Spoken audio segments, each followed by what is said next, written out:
Hi everyone, welcome back to our channel. Lucifer was innocent. ये statement काफी ज्यादा viral हो रही है, पर ये लूसीफर है कौन और क्यों इसे इनोसेंट प्रूव किया जा रहा है? चलिए जानते हैं।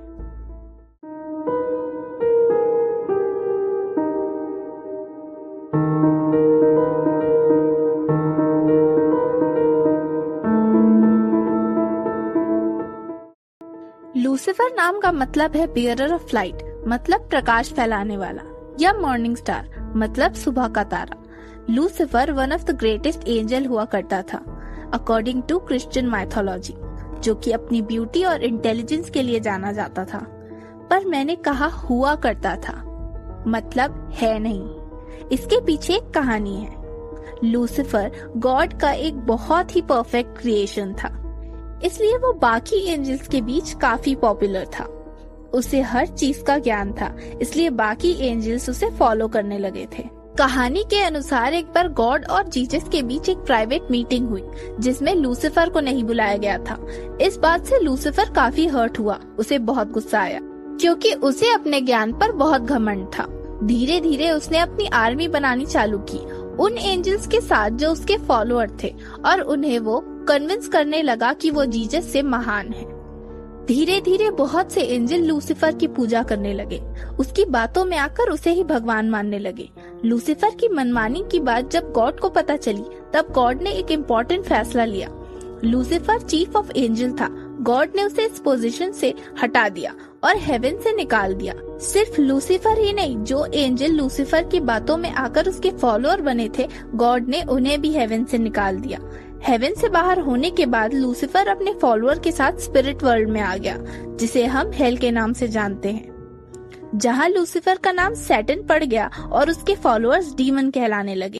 लूसीफर हेल का राजा सैटन बन गया और उसे गॉड से हमेशा के लिए दुश्मनी हो गई। अब जब लूसीफर एक सैटन है, तो फिर ये लूसीफर इनोसेंट कैसे हुआ? इस बात को जस्टिफाई करने के लिए लोग एडम और ईव की स्टोरी का सहारा ले रहे हैं। अकॉर्डिंग टू बाइबल, एडम और ईव दुनिया के पहले आदमी और औरत थे, जिन्हें गॉड ने गार्डन ऑफ ईडन नाम की बहुत ही सुंदर जगह दी रहने के लिए। गॉड ने उन दोनों को परमिशन दी कि वो दोनों गार्डन ऑफ ईडन के किसी भी ट्री के फ्रूट को खा सकते हैं, except forbidden tree of knowledge के। एडम और ईव ने गॉड की बात मानी और वो उस ट्री से दूर रहते थे। गार्डन ऑफ ईडन में एक सांप आया, जो हमेशा एडम और ईव को उस फॉरबिडन ट्री के फल खाने को उकसाता था। बहुत कोशिशों के बाद उस सांप ने ईव को मना लिया वो फल खाने के लिए। ईव ने वो फल खा लिया और एडम को भी खिलाया। जब ये बात गॉड को पता चली, तो गॉड ने एडम और ईव को पनिश किया और अर्थ में भेज दिया। और वो सांप पता है कौन था? लूसीफर। और इस कहानी को ही लोग यूज कर रहे हैं लूसीफर को इनोसेंट बताने के लिए, कि वो तो सिर्फ ये चाहता था एडम और ईव को नॉलेज मिले, वो नॉलेज वाले फल खाएं और गॉड से क्वेश्चन करें। कहते हैं ना, अधूरा ज्ञान विनाश का कारण होता है। यहाँ भी बिल्कुल ऐसा ही है। आधा ज्ञान देकर लोग लूसीफर को इनोसेंट बना रहे हैं, जबकि इसका बिल्कुल ऑपोजिट है।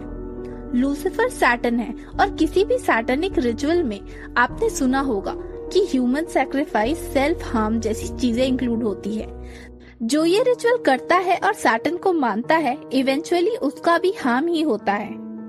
क्रिश्चियनिटी में 7 डेडली सिंस के बारे में कहा गया है, ऐसे पाप जो लोगों को बर्बादी की ओर ले जाते हैं, उनकी बर्बादी का कारण होते हैं, जो है प्राइड यानी गर्व, ग्रीड यानी लालच, वार्थ यानी क्रोध, एनवी यानी ईर्ष्या, लस्ट यानी वासना, ग्लटनी यानी हद से ज्यादा खाना पीना, और स्लॉथ यानी आलस्य। लूसीफर हमेशा लोगों को ये डेडली सिंस करने के लिए उकसाता है। जैसा एडम और ईव की कहानी में लूसीफर ने उनके मन में ग्रीड पैदा की, जो उनके श्राप का कारण बनी। इस तरह लूसीफर लोगों को सिंस करने के लिए उकसाता है, जो उनके बर्बादी का कारण बनता है। और जो दूसरों को बर्बाद करे, वो आखिर इनोसेंट कैसे हो सकता है?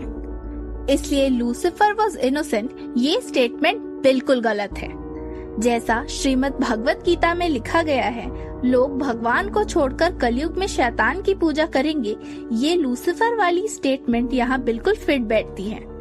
आप लोग भी अपने व्यूज कमेंट सेक्शन में बताएं। वीडियो को लाइक और शेयर जरूर करें ताकि लोग अपने डिल्यूजन से बाहर आए। फिर मिलेंगे दोस्तों एक नई वीडियो के साथ। Thanks for watching, signing off.